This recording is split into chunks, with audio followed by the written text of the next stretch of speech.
প্রথমে তেলটা কিছু গরম করে তারপরে পেঁয়াজ দিয়ে দিচ্ছি।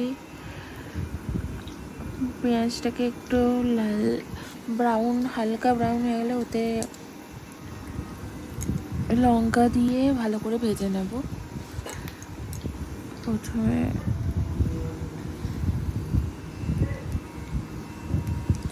ভাজা হয়ে এসে এরপরে আলুটা দিয়ে দেবো। আর আলুতে আগেই আমি নুন আর হলুদ মাখিয়ে রেখেছিলাম যাতে এক্সট্রা যে জলটা থাকে ওটা যাতে বেরিয়ে যায়, কারণ আমাকে তাড়াতাড়ি করে চাউমিনটা করতে হতো, তাই জন্য ওই যে এক্সট্রা অনেকটাই জল বেরিয়েছিল। আর এতে তাড়াতাড়ি আলুটা সিদ্ধ হয়ে যায়।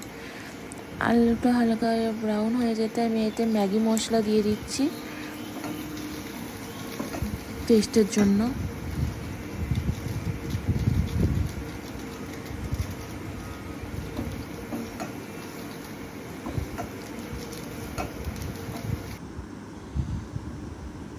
আলুটা ভালো করে ভাজা হয়ে যেতে এবার এক এক করে সস দিয়ে দেবো। এর আগে এটা মজারেলা চিজ, এটাকে ড্রাইড মজারেলা চিজ, তাই এটাকে গরম জলে 10 মিনিটের জন্য ভেজাতে দিয়েছি যাতে তাড়াতাড়ি নরম হয়ে যায় ওইটা।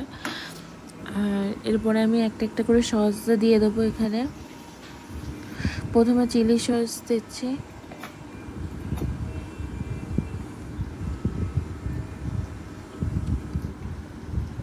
এরপর টমেটো সস, সোয়া সস আর ভিনিগার পরপর করে দিয়ে যাব আন্দাজ মতো। এবার কতটা কি লাগবে সেটা তোমরা আন্দাজের মতোই দেবে, কারণ আমি এখানে আন্দাজ মতো দিয়েছি, কোনো টিস্পুন আমি এখানে ব্যবহার করিনি।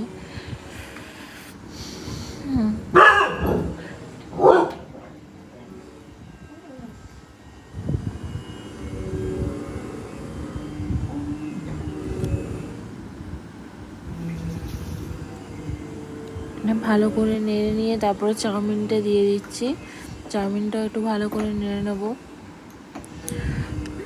চাউমিনটা ভালো করে মেশানো হয়ে গেলে চাউমিনটা নিয়ে নেওয়ার পর এরপরে মজারেলা চিজ দিয়ে দেবো।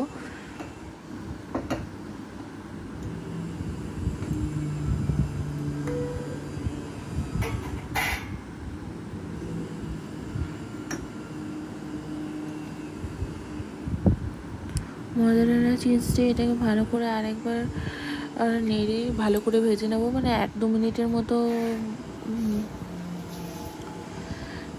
গ্যাসে রাখবো। রাখার পর এটা কমপ্লিট হয়ে যাবে। তো অলরেডি আমি সার্ভ করে দিয়েছি।